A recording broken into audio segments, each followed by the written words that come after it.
नमस्कार दोस्तों, मैं डॉक्टर प्रियंका सिंह स्वागत करती हूँ आप सभी का। आज इस वीडियो में हम मिलेंगे अपने एक ऐसे पेशेंट से जिनको काफ़ी लंबे समय से अस्थमा था और वो अस्थमा का बहुत तरह तरह का इलाज जो है वो बहुत सारे हॉस्पिटल से ले चुकी थी, लेकिन उनके लक्षणों में उन्हें कहीं पे भी आराम नज़र नहीं आ रहा था। हम बात कर रहे हैं अपनी पेशेंट अफरोज़ बानो जी की, जो कि अहमदाबाद से बिलोंग करती हैं। इनकी जो एज है वो 33 ईयर्स है और इन्होंने हमारे यहाँ से ट्रीटमेंट स्टार्ट किया और हमारे यहाँ से ट्रीटमेंट स्टार्ट करने के कुछ महीने बाद ही इनके जो अस्थमा के सिम्टम्स हैं वो बहुत ज़्यादा रिड्यूस होते चले गए, मिनिमाइज़ होते चले गए।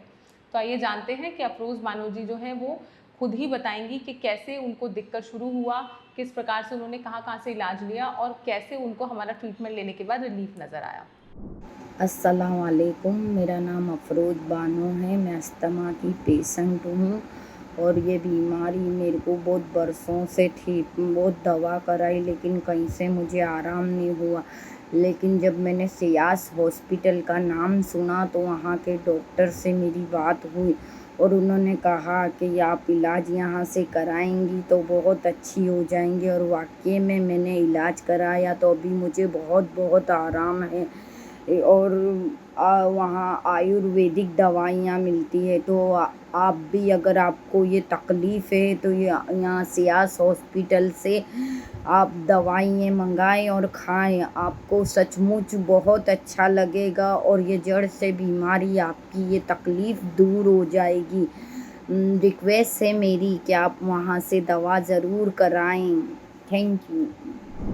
तो जैसा कि आपने देखा कि अफरोज़ बानो जी को अस्थमा था, वो हर तरीके का ट्रीटमेंट काफ़ी सारी जगह से ले चुकी थी, बहुत सारे हॉस्पिटल से अपना इलाज करवा चुकी थी, लेकिन उनके लक्षण में आराम नहीं आ रहा था।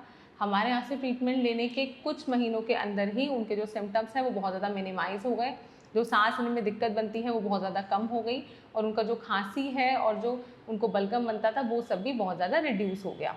तो मैं आशा करती हूँ आप समझ पाए होंगे कि कैसे आप अगर सही इलाज सही समय पे ले लें तो आपके अस्थमा के सिम्टम बहुत कम हो सकते हैं। अगर आपका जो इन्हेलर है वो स्टार्ट हो चुका है तो उसकी जो फ्रीक्वेंसी है वो हम रिड्यूस कर सकते हैं। इसके लिए हमें साथ में ये ज़रूरी होता है कि दवा के साथ साथ हम जो है वो अपने पेशेंट के ट्रिगर को भी पहचानने की कोशिश करते हैं। उसके लिए है हम अपने पेशेंट से एक डिटेल कॉन्वर्जेसन करते हैं, जहाँ पे हम ये फाइंड आउट करने की कोशिश करते हैं कि किस चीज़ के संपर्क में आने से पेशेंट को अस्थमा का जो अटैक है वो ट्रिगर होता है। फिर उस ट्रिगर का इम्पोर्टेंस बताते हुए पेशेंट को उस ट्रिगर को अवॉइड करने के लिए बोलते हैं।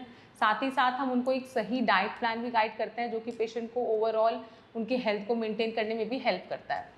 तो अगर आपको भी लगता है कि आपके घर परिवार में कोई बुजुर्ग है, कोई बच्चा है जिसको कि अस्थमा के सिम्टम्स जो हैं वो बहुत ज़्यादा ट्रिगर हो रहे हैं और आपको डॉक्टर ने इन्हेलर के इस्तेमाल के लिए बोल दिया है, लेकिन आप इन्हेलर इस्तेमाल नहीं करना चाहते, तो इस कंडीशन में आप हमारी टीम से भी संपर्क कर सकते हैं। आप हमारा हॉस्पिटल भी विजिट कर सकते हैं और ओपीडी में आके हमसे डायरेक्टली भी कंसल्टेशन ले सकते हैं। तो जल्द मिलते हैं अपनी नेक्स्ट वीडियो में।